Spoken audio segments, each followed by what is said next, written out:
के अंदर आपकी बॉडी के अंदर यूरिक एसिड की ज़्यादती जो है वो कैसे होती है।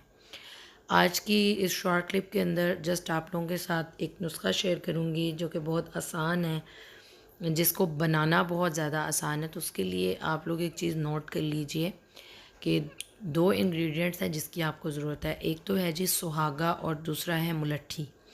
सुहागे को आपने ये करना है कि तवे पर अच्छे तरीके से गर्म करना है, जिसको हम खिल करना बोलते हैं, यानी बिरियाँ करना बोलते हैं। तो उसको जब आप तवे पर अच्छे तरीके से गर्म करेंगे तो बिल्कुल सफ़ेद सा फ़ोम जैसा हल्का हो जाएगा।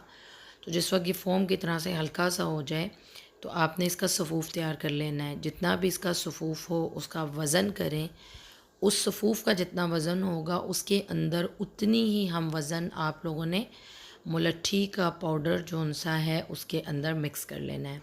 बस आपके पास ये रेमेडी जो है वो रेडी है। अब जो भी पेशेंट